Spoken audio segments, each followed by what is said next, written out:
As already pointed out earlier, in case of the musculoskeletal disorders of the lower limb that are related to the occupation of the job, there's far less data than in case of the same kind of disorders related to the lower upper extremity or the spine.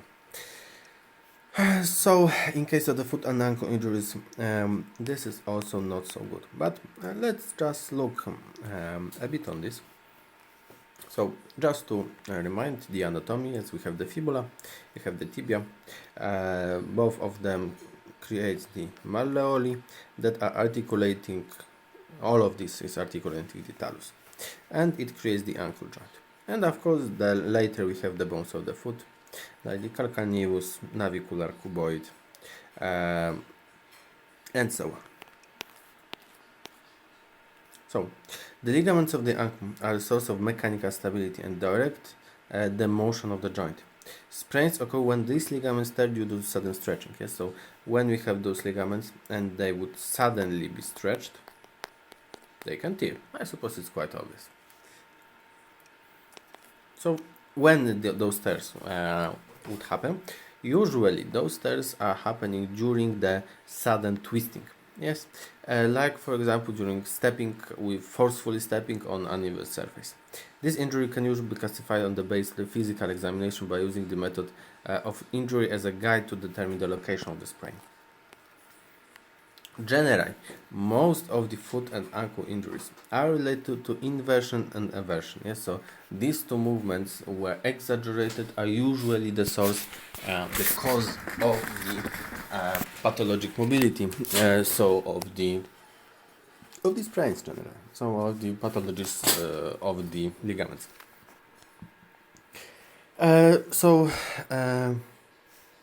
The inversion trauma. The inversion trauma is responsible for 85%, so the vast majority of the ankle sprains is related to the inversion trauma. This occurs when the foot is twisted inward and the lateral ligaments are stretched too far. Yes? So we have this inward rotation, yes, let's say.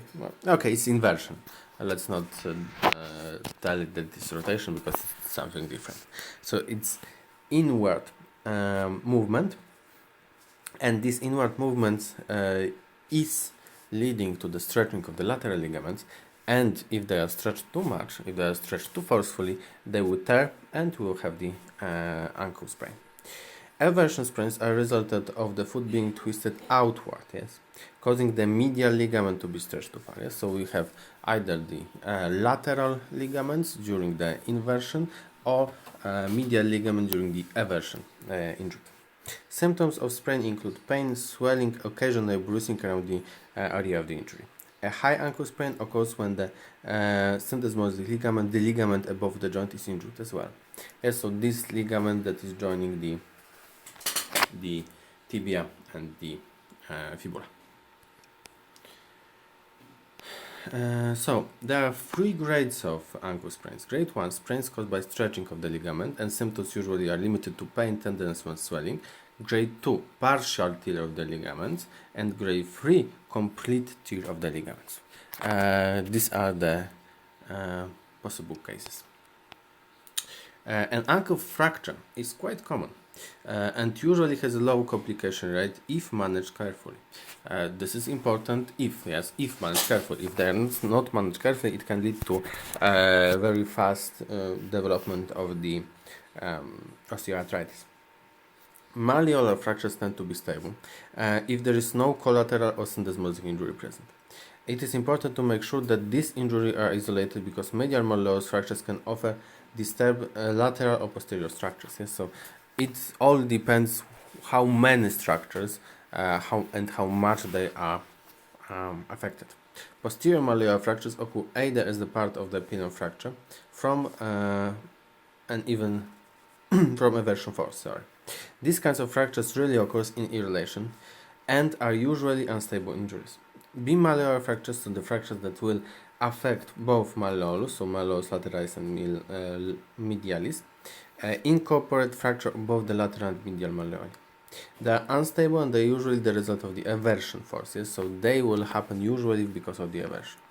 A trimalleolar fracture consists of the bimalleolar fracture coupled with the posterior malleolus fracture. Yes? So this posterior part of the articulation surface of the tibia.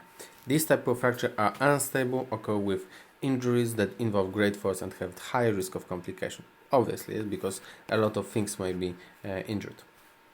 A pilon fracture occurs when the talus is driven into the articular subsurface of the tibia by a very strong forces. So we have a tibia, then we have the tibia, we have the talus, we have the tibia and fibula, and for example, we are jumping from high, and the talus is just pressing into the tibia and fibula, and it can lead to the pilon fracture. So it will lead to a very problematic and fracture, and generate the fracture that is related to the high energy. We also have something called the, maybe about this in a moment.